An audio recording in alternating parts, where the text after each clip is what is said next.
তো আমি আপনাদেরকে বলছি, হঠাৎ করে মাহাদি আসবে না। মাহাদির সময়কালে পুরো বিশ্ব পরিস্থিতির মধ্যে এক অদ্ভুত পরিবর্তন আসবে। আজকের যারা বিশ্বমরণ, তারা সেদিন বিশ্বমরণ থাকবে না। এটা একটা সিকোয়েন্সের মধ্য দিয়ে যাবে। পাওয়ার ঘুরতে ঘুরতে হয়তো ইউরোপের হাতে চলে যাবে, অথবা ডিভাইডেড হয়ে যাবে। কিছু পাওয়ার মিডল ইস্টে আসবে, কিছু ইউরোপে যাবে। বাংলাদেশের পরিস্থিতি, আমাদের ইন্দো পাক সাবকন্টিনেন্টের পরিস্থিতি, আরব বিশ্বের পরিস্থিতি, এখান থেকে দিন উঠতে উঠতে উঠতে দিন নাম নেওয়ার কেউ বাকি থাকবে না। আপনি ইমাম মাহাদিকে নিয়ে আসতেছেন আজকে, কালকে, পরশু। আপনারা বলেন না তো হিন্দের গজওয়ায়ে হিন্দ, ওই ব্যক্তির জবানে মানুষকে কিভাবে উগ্রতার দিকে ধাবিয়ে দিচ্ছে দেখে। গজওয়ায়ে হিন্দ হবে, আমরা যুদ্ধে লিপ্ত হব। ওরে বাপ রে বাপ, কি যুদ্ধে লিপ্ত হবে? বেটা, পাশের বাড়ির গরিব মানুষকে 50 টাকা দাও না, যুদ্ধে লিপ্ত হবে। ও যে হাদিসের মধ্যে আমার নবী হিন্দের যুদ্ধের কথা বলেছে, একই হাদিসের মধ্যে সিন্ধের যুদ্ধের কথা বলেছে। যুদ্ধ শুধু হিন্দে যাবে না, সিন্ধেও যাবে। মানে ইন্ডিয়া পাকিস্তান দুইটার বিরুদ্ধে যাবে। কেন? কারণ দ্বীনের নাম নেওয়ার কেউ থাকবে না। সিন্ধ মুখে আসে নাই, হাদিসের রওয়ায়াতের মধ্যে সিন্ধ নাই। আমরা একটা একটা করে দেখব। আপনারা বুঝতে পারছেন? আমি শুধু আপনাদের কনসেপচুয়াল ক্লারিটির সাথে একটা ডেভেলপমেন্ট করতে চাচ্ছি, একটা ব্যাকগ্রাউন্ড তৈরি করতে চাচ্ছি, যে পরিস্থিতি এটা সুমন্তর হবে না। হঠাৎ করে এসে হঠাৎ করে বিশ্ব পরিস্থিতি পরিবর্তন, আলাউদ্দিনের চেরাগের মতো এরকম। এটা একটা সিকোয়েন্স থাকবে। এটা 700 বছর হবে, 800 বছর হবে, 1200 বছর হবে, 1000 বছর হইতে পারে, কেউ জানে না। কোরআনে পাকের যে আয়াত, আমরা গত পর্বের মধ্যে আপনাদেরকে যেটা বলতে চেয়েছি, ইমাম মাহাদি আলাইহিস সালামের বিষয়ে যত হাদিস বর্ণিত হয়েছে, সেই হাদিসগুলোর মধ্যে কিছু কিছু হাদিস মুতাওয়াতির পর্যায়েরও আছে, কিছু হাদিস সহিহ, কিছু গায়র সহিহ। সেই কারণে উম্মতের ইজমা সাধিত হয়েছে যে উম্মতের মধ্যে ইমাম মাহাদির আগমন ঘটবে। আপনারা বুঝতে পেরেছেন? ইমাম মাহাদিকে অস্বীকার করা উলামায়ে আহলে সুন্নাত, আমাদের আহলে সুন্নাত ওয়াল জামাতের আইম্মায়ে কেরাম, এটাকে পথভ্রষ্টতা বলেছেন। কুফর বলেন না, পথভ্রষ্টতা বলেছেন। অনেকেই কুফরও বলেছেন, কারণ এই সংক্রান্ত অনেক হাদিস মুতাওয়াতির পর্যায়েরও আছে। আপনারা বুঝতে পেরেছেন? দুই, যে পয়েন্টগুলো আমি গতবার বলেছি, এটার উপর আমাদের অসংখ্য উলামায়ে কেরাম কিতাব লিখেছে। অসংখ্য উলামায়ে কেরাম একেবারে আলাদা করে কিতাব রচনা করেছে। তিন, আমি আপনাদেরকে প্রথম পর্বে বুঝাতে চেয়েছি, কিয়ামতের আলামত 3 ধরনের হয়। কয় ধরনের? মানে 3 স্টেজে আসবে, ডেভেলপ করবে কিয়ামতের আলামত, সুমন্তর না। প্রথম, কিয়ামত একেবারে সন্নিকট। এটা কিভাবে বুঝবো? তো আমার নবী দুনিয়া থেকে চলে যাওয়া এবং রুয়ে জমিন থেকে সাহাবায়ে কেরাম একে একে চলে যাওয়া, সাহাবায়ে কেরাম জমিনে না থাকা, এটা কিয়ামতের অন্যতম আলামত। দুই, এগুলাকে বলে আলামাতে সুগরা, ছোট ছোট নিদর্শন, যেটার ভিতর দিয়ে আমরা অতিবাহিত করছি, আমরা আমাদের জীবন যাপন করছি, এগুলাকে বলে আলামাতে সুগরা। যেমন সময়ের বরকত কমে যাওয়া, তাকারুবে জামান, সময়ের বরকত কমে যাওয়া, সমাজের মধ্যে ফিতনা ফাসাদ বেড়ে যাওয়া, সমাজের মধ্যে হত্যাযজ্ঞ বেড়ে যাওয়া, আর্থকুইক তথা ভূমিকম্প বেড়ে যাওয়া, জ্ঞান উঠে যাওয়া। কি উঠে যাওয়া? জ্ঞান। আমার নবী হাদিসে পাকের মধ্যে বলেছেন, হায় হায়, তো বক্তার কোনো অভাব হবে না, কোরআন বলনে ওয়ালার অভাব হবে না, কোরআন সমঝনে ওয়ালা একেবারে জমিন থেকে উঠে যাবে। আমার নবী ইরশাদ করেছেন, 3টা জিনিস তো পৃথিবী থেকে একেবারে নাই হয়ে যাবে। হালাল ইনকাম একেবারে নাই হয়ে যাবে, আল্লাহর জন্য কাউকে মহব্বত করা, ইখলাস তথা একনিষ্ঠতা জমিন থেকে উঠে যাবে। তৃতীয় যে জিনিসের কথা বলেছে, এটা অনেক অ্যালার্মিং, এটা আমাদের সিনা একেবারে হয় না বিদীর্ণ করে দেওয়া। ইলমে নাফে, উপকারী জ্ঞান জমিন থেকে উঠে যাবে। কিভাবে উঠাবে? বুখারী শরীফের রওয়ায়াতের মধ্যে আমার নবী বলছেন, ইন্নাল্লাহ লা ইয়াকবিদুল ইলমা ইনতিজাআন ইয়ানতাজিউহু মিনান নাস বাল ইয়াকবিদুল ইলমা বিকবদিল উলামা, আমার আল্লাহ বড় বড় আলেমে রাব্বানীদেরকে ইন্তেকাল দিয়ে জমিন থেকে ইলমে নাফে উঠিয়ে ফেলবে। কিতাব কিতাবের জায়গায়, মাদ্রাসা মাদ্রাসার জায়গায়, টিভি চ্যানেলের জায়গায়, বক্তা বক্তার জায়গায়, তাফসীরুল কোরআনের জায়গায়। কিন্তু আমার নবী বলছেন ইলমে নাফে তথা ইলম উঠে যাবে। ইলমে নাফে কাকে বলে? তো ইলমে নাফে এমন জ্ঞান, যেই জ্ঞান ব্যক্তির সিনার ভিতরে আল্লাহর খৌফ ও খশিয়তকে জাগরিত করে, যেই জ্ঞান মানুষকে পরকালমুখী করে, যেই জ্ঞান মানুষের সিনার ভিতর থেকে লোভ লালসা দূর করে দেয়, যেই জ্ঞান মানুষের সিনার ভিতরে আল্লাহ রাব্বুল আলামিনের নৈকট্যের নূর দান করে। উপকারী জ্ঞান কাকে বলে? উপকারী জ্ঞান এমন জ্ঞান, যেই জ্ঞানের মাধ্যমে আপনি যখন আলোচনা করবেন, ব্যক্তি, পরিবারের, সমাজের চরিত্র পরিবর্তন হয়ে যাবে। মনে রাখবেন, জ্ঞান দুই ধরনের হয়। একটা জ্ঞানের মাধ্যমে আপনি একটা জিনিস জানতে পারবেন, কিন্তু আপনার ভিতর জগতে ধাক্কা লাগবে না, চরিত্র পরিবর্তন হবে না। আরেকটা জ্ঞান এমন আছে যেটার মাধ্যমে আপনি জানতেও পারবেন, আপনার ভিতরের জগতের মধ্যে তরঙ্গ তৈরি হবে, আপনার চোখ ভিজে যেতে চাইবে, আপনার মাথা আল্লাহর দরবারে সিজদা দিতে চাইবে, আপনার ভিতরের জগতের মধ্যে ইশক, মুহাব্বত, মাওয়াদ্দাতের একটা ঢেউ আসবে। বুঝতে হবে এটা ইলমে নাফে, এটা ইলমে। এভাবে অসংখ্য নিদর্শন আমার নবী ইরশাদ করে গেছেন। আরো কি বলেছে জানেন? আমার নবী ইরশাদ করেছেন বক্তা বের হবে, বক্তা, দাঈ ইলাল্লাহ। মুসলিম শরীফের riwayat আমার নবী বলছেন দাঈ ইলাল্লাহ সাতাকুনু দুআত ইলা আবওয়াব জাহান্নাম। দাঈ কোরআন হাদিস থেকে কত সুন্দর সুন্দর করে কথা বলে না, কিন্তু আমার নবী বলছে বলবে কোরআন হাদিস থেকে, ডাকবে জাহান্নামের দিকে। এগুলা যখন পড়ি তখন এক ধরনের একটা ভয় চলে আসে। দুআ ইলা আবওয়াবে জাহান্নাম। আমার নবী ইরশাদ করছেন, হযরত হুযায়ফা লম্বা হাদিস অনেকবার বলেছে, আমি এজন্য আর চাচ্ছি না এগুলা বলতে। আমার নবী সাল্লাল্লাহু আলাইহি ওয়াসাল্লাম ইরশাদ করছেন, ইয়া রাসূলুল্লাহ, আমাদের জন্য আপনার গাইডলাইন কি হবে? আমার নবী সাল্লাল্লাহু আলাইহি ওয়াসাল্লাম ইরশাদ করেছেন, সব সময় উম্মতের খলিফা উম্মতের মেইন স্ট্রিমকে আঁকড়িয়ে ধরবে, কখনো মেইন স্ট্রিম থেকে, জামাত থেকে কখনো নিজেকে বিচ্ছিন্ন করবে না। তুমি যদি জামাত থেকে বিচ্ছিন্ন করো তো নিজে তুমি জাহান্নামে নিক্ষেপ করে দেওয়া রূপান্তর হবে। আপনারা বুঝতে পেরেছেন? এভাবে আমার নবী ইরশাদ করেছেন, পুরো পৃথিবী থেকে দ্বীন যেতে যেতে নিজেকে রক্ষা করার জন্য ঈমান দ্বীন জায়গায় থেকে যাবে। ঈমান পুরো পৃথিবী থেকে পলায়ন করে মদিনা শরীফ চলে যাবে। ইন্নাল ঈমান লা ইয়ারিজু ইলাল মাদিনা কামা তারিজুল হাইয়াতু ইলা জুহরিহা। এই আন্দাজ হয়ে যাবে, ঈমান মদিনা শরীফ চলে যাবে, কারণ ঈমানের জায়গা মদিনা শরীফ। ঈমানের জায়গা, তো যেই ব্যক্তি মদিনা শরীফ যেতে চাইবে না, বুঝতে হবে সেই ব্যক্তির মধ্যে ঈমান নাই, ঈমান নাই। কারণ আমার নবীর মুহাব্বত বাদে ঈমানের কোনো জায়গাও নাই। ইশকে রাসূল, আদবে রাসূল, হুব্বে মুস্তাফা ছাড়া ঈমানের কোনো অস্তিত্ব নাই। সম্মানিত উপস্থিতি, এই কিছু ছোট ছোট আলামত বর্ণনা করেছেন। এরপরে আমার নবী সাল্লাল্লাহু আলাইহি ওয়াসাল্লাম ইরশাদ করেছেন, কিয়ামতের তৃতীয় পর্বের আলামত, এগুলাকে বলে আলামাতে কুবরা। আলামাতে কুবরা, বড় আলামত। বড় আলামত গুলো 10টা, অন্যান্য জায়গার মধ্যে আরো বেশ কিছু রিওয়ায়াত আছে, সবকিছু মিলাইলে 12টা হয়, আমরা 10টা বলি। এই 10টা আলামতের প্রথম আলামত হচ্ছে ইমাম মাহদী আলাইহিস সালামের আগমন। তাইলে আপনি ছোট আলামত গুলো শেষ হবে, বড় আলামতের আগে একটা বিশ্ব পরিস্থিতি তৈরি হবে। সেই বিশ্ব পরিস্থিতিতে ইমাম মাহদীর আগমন ঘটবে। ইমাম মাহদীর আগমন যখন হবে, সেখানে হযরত ঈসা থাকবেন এবং দাজ্জালও থাকবে।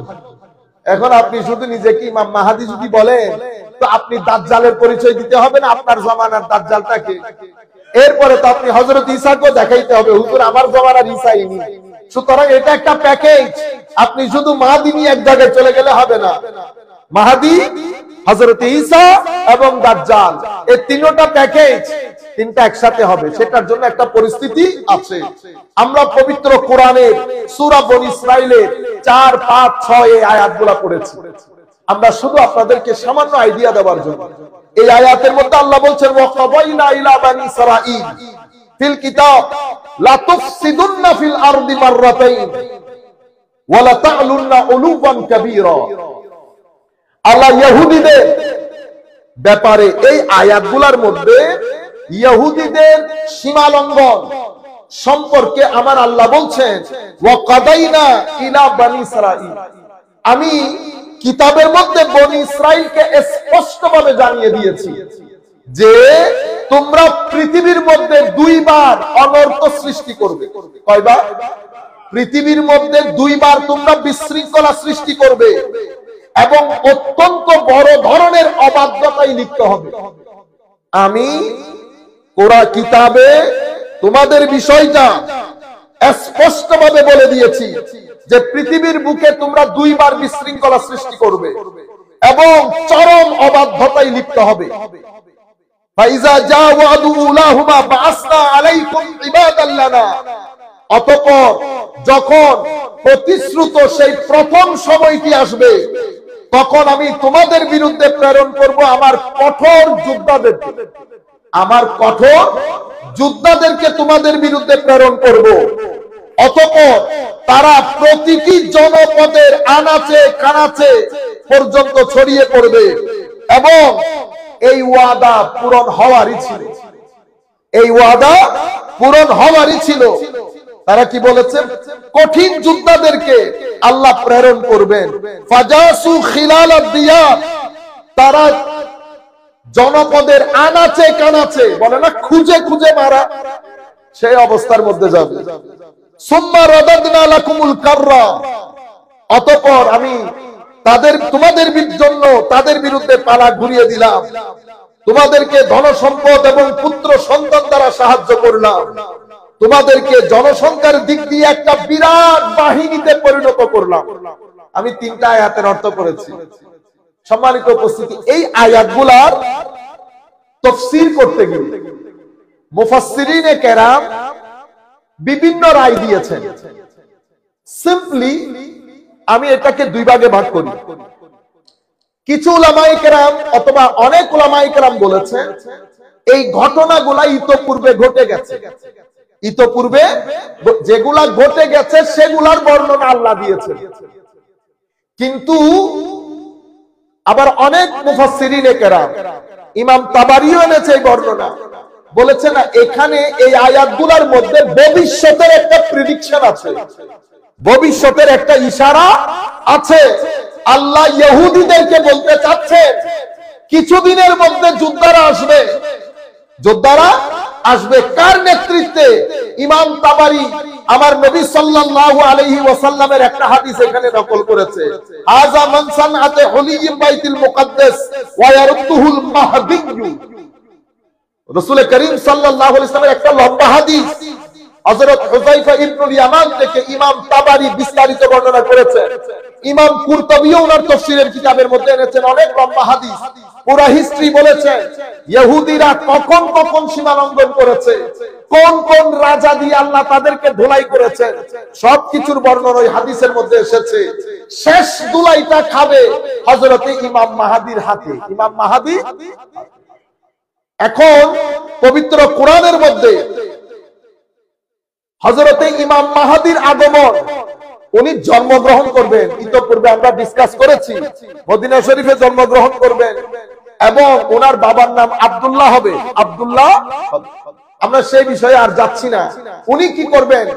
ওনার সাথে হযরতে ঈসা আলাইহিস সালামের সাথে সাক্ষাৎ হবে বাইতুল মুকাদ্দাস ফজরের নামাজের সময়। কিসের সময়? ফজরের নামাজের সময়।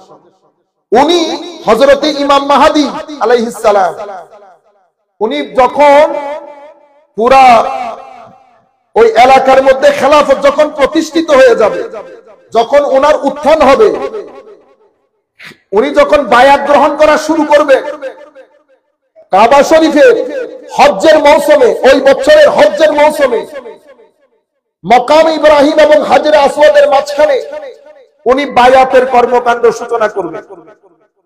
সেই সময় সেই হজের মৌসুমে মিনার একটা জায়গায় একটা গ্রামে গৃহযুদ্ধ লেগে যাবে। সেই গৃহযুদ্ধ থেকে বাঁচার জন্য সবাই ইমাম মাহদী আলাইহিস ইসলামের কাছে আশ্রয় গ্রহণ করতে চাইবে এবং ইমাম মাহদী আলাইহিস সালাম তখন দিমাশক থেকে কিছু সৈন্যবাহিনী বের হবে, তারা ওখানে হত্যাযজ্ঞ করবে। হত্যাযজ্ঞ করতে করতে তারা শুনবে ইমাম মাহদীর কথা, তারা ওই জায়গা থেকে সৈন্য পাঠাবে ইমাম মাহদীকে হত্যা করার জন্য মদিনা শরীফে। মক্কা শরীফ এবং মদিনা শরীফের মাঝখানে একটা জায়গা বাইদা, সেই জায়গার মধ্যে পুরা সৈন্যবাহিনীকে মাটি খেয়ে ফেলবে। এই ঘটনা শাম দেশে ইরাকের মধ্যে ছড়িয়ে পড়বে। তখন শাম এবং ইরাক এই দুই জায়গার একটা বিরাট সৈন্যবাহিনী, শামের 40 জন কুতুব এবং ইরাকের আউলিয়া সালেহিন মিলে হযরতে ইমাম মাহদীর কাছে বায়াত গ্রহণের জন্য যাবে। ইমাম মাহদীর কাছে বায়াত গ্রহণ। আমি এই জায়গার মধ্যে একটা গুরুত্বপূর্ণ অংশ মিস করে ফেলেছি। হুজুর করিম সাল্লাল্লাহু আলাইহি ওয়াসাল্লাম যখন ইমাম মাহদীর হাতে বাইতুল মুকাদ্দাসের বিজিতকরণ জয় করবেন এই কথা বলছেন, সেখানে আমার নবী একটা দারুণ জিনিসের দিকে ইঙ্গিত দিয়েছেন। আমার নবী বলেছেন ওয়ায়ারুতুহুল মাহদী, মাহদী বাইতুল মানে মসজিদে কুদস এটাকে রক্ষা করবে। এবং আমার নবী সাল্লাল্লাহু আলাইহি ওয়াসাল্লাম ইরশাদ করছেন মাহদীর সাথে সেই দিন 1700 যুদ্ধ জাহাজ থাকবে। কয়শো?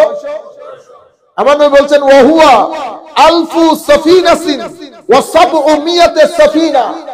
আমার নবীর আমার ইমাম মাহদীর সাথে সেই দিন 1700 যুদ্ধ জাহাজ থাকবে। আমাদের কাছে এখন কয়টা আছে যুদ্ধ জাহাজ? পুরা পৃথিবীর কাছে। আপনারা এটারে সুমন্তর বানাই দিলেন, এটা একদিনের কাজ না। এটা তো একটা ডেভেলপমেন্ট, একটা প্রসেসিং, এটা একটা পরিস্থিতি তৈরি হবে, পরিস্থিতি তৈরি হবে।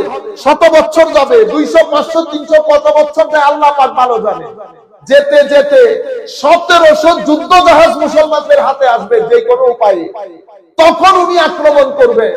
আপনারা প্রত্যেকদিন ইমাম মাহদীর যেভাবে জন্মগ্রহণ করা শুরু করিয়েছেন, মানুষ তো দিন দিন পরে মানুষ খেপে যাবে, শেষ পর্যন্ত ইমাম মাহদী অস্বীকারই করবে। সুতরাং আমার নবী সাল্লাল্লাহু আলাইহি ওয়াসাল্লাম ইরশাদ করেছেন মাহদী যখন পুনরুদ্ধার করতে যাবে তখন মাহদীর সাথে 1700 যুদ্ধ জাহাজ। শুধু কি তাই, বলা হচ্ছে উনি একটা গ্লোবাল এম্পায়ার প্রতিষ্ঠা করবেন। কি এম্পায়ার? Global empire. এটা শুধু মিডল ইস্টের মধ্যে, বাংলাদেশ, ইন্ডিয়া, পাকিস্তানের মধ্যে না, গ্লোবাল এম্পায়ার প্রতিষ্ঠা করবেন। কতদিন হুকুমত করবেন? কেউ বলেছে 7, কেউ বলেছে 9, কেউ বলেছে 20, কিন্তু বেশিরভাগ মতে, শুদ্ধ মতে, সহি মতে 20 বছর। 20 বছর হুকুমত করবেন, কিন্তু গ্লোবাল এম্পায়ারের খলিফা হবেন। গ্লোবাল এম্পায়ারের খলিফা পদে অধিষ্ঠিত থাকবেন। হয় 7 বছর, নয় 9 বছর, হয় 7 বছর, নয় 9 বছর। উনি প্রথমে সব সৈন্যবাহিনী ইরাক থেকে, দিমাশক থেকে, মক্কা শরীফ থেকে এবং আফ্রিকা থেকেও, আফ্রিকার সৈন্যবাহিনীও জয়েন করবে। আফ্রিকা তখন আবার নতুন করে সেজে উঠবে, শক্তিশালী হবে। আপনারা জানেন ইতোপূর্বে আফ্রিকা সভ্য দেশ ছিল, সভ্যতার শুরু আফ্রিকার দেশ থেকে হয়েছে। হাদিসে পাকের বর্ণনা অনুযায়ী হাবাসার একটা সৈন্যবাহিনী, বিরাট সৈন্যবাহিনী মক্কা শরীফ আক্রমণ করে মক্কাকে ধ্বংস করবে। তো শক্তিশালী না হলে ধ্বংস করতে পারবে, আক্রমণে আসতে পারবে, তো সেটা কি একদিন 2 দিনে হয়ে যাবে? হয়ে যাবে। আমি যদি এতটুকু আপনাদের মনে বুঝাইতে পারি যে এটা একদিন 2 দিনের বিষয় না, এটা একটা লং প্রসেসিং। কিছু গুরুত্বপূর্ণ হাদিস আসবে পরবর্তীতে, ভালো লাগবে। আমরা বক্তব্য এত দীর্ঘায়িত করব না। গ্লোবাল এম্পায়ার হবে। আফ্রিকান সৈন্যবাহিনী মিশবে হযরতে ইমাম মাহদীর সাথে। উনি ওখান থেকে বের হয়ে দামেস্ক জয় করবে, মসজিদে কুদস জয় করবেন। মসজিদে কুদস কখন জয় করবেন? ফজরের নামাজের ওয়াক্ত হবে। মসজিদে আকসার মধ্যে ফজরের নামাজের সময়কালে ইমাম মাহদী এবং হযরত ঈসা আলাইহিস সালামের সাথে সাক্ষাৎ হবে। ইমাম মাহাদি এবং হযরত ঈসার সাথে সাক্ষাৎ হবে। ইমাম মাহাদি জামাত শুরু করা অবস্থা, হযরত ঈসাকে দেখলে উনি পিছনে চলে আসতে চাইবেন। হযরত ঈসা বলবেন না, উম্মতের ইমাম যিনি, ইনি আজকে ইমামতি করবেন। ইমাম মাহাদির ইমামতিতে হযরত ঈসা আলাইহিস সালাম ফজরের জামাত আদায় করবেন। অনেক লম্বা কথা, আমি শর্টকাট বলতেছি আপনাদেরকে।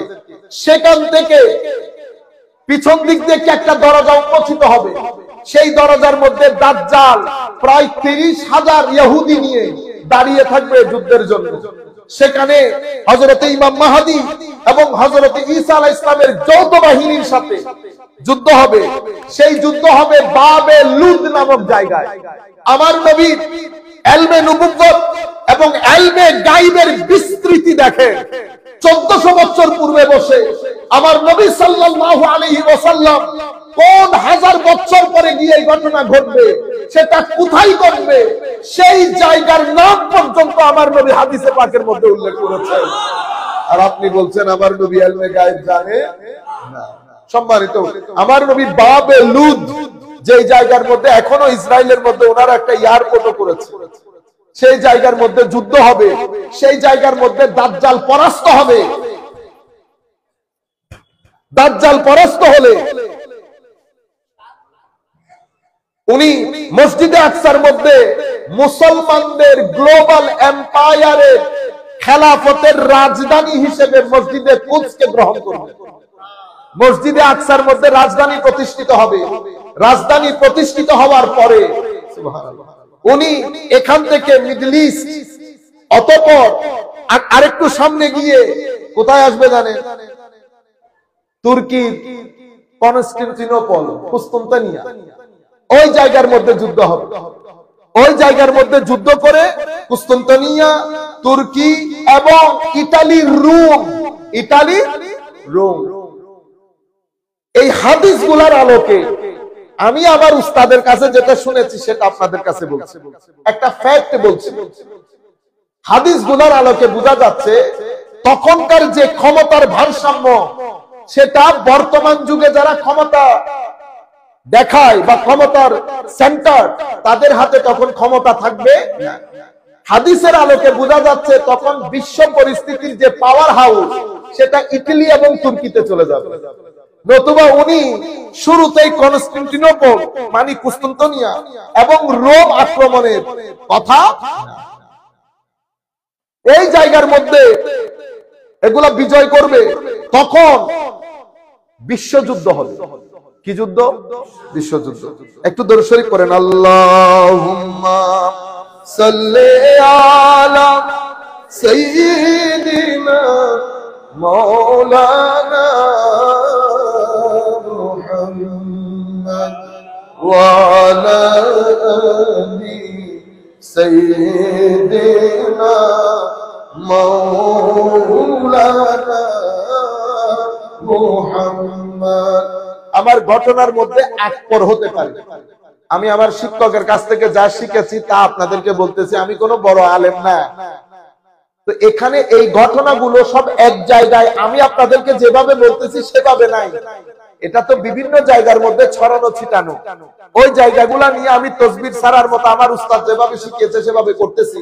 এখানে উঠানামও হইতে পারে, জায়গার নামও ভুল হতে পারে, কিন্তু মেইন থিম যেটা, সেটা ঠিক থাকবে, সেটার মধ্যে কোনো গলত হবে না। এরপরে এই হাদিস ইমাম তিরমিজি শরীফের মধ্যে রওয়ায়াত করেছে। কি বলেছে? আর মুআয ইবনে জাবাল আনিন নবী সাল্লাল্লাহু আলাইহি ওয়াসাল্লাম قال, হযরতে মুআয ইবনে জাবাল থেকে বর্ণিত, উনি বলেন আমার নবী ইরশাদ করেছেন, আল মালহামাতুল উজমা, আল মালহামাতুল, অন্য রওয়ায়াতে এসেছে আল মালহামাতুল কুবরা ওয়া ফাতহুল কুস্তান্তিনিয়া ওয়া খুরুজুদ দাজ্জাল ফি 7 আশহুর। এই তিনটা ঘটনা, এগুলা কিছুদিনের মধ্যে হয়ে যাবে। এগুলার মধ্যে 10-12 বছরের ফারাক থাকবে না।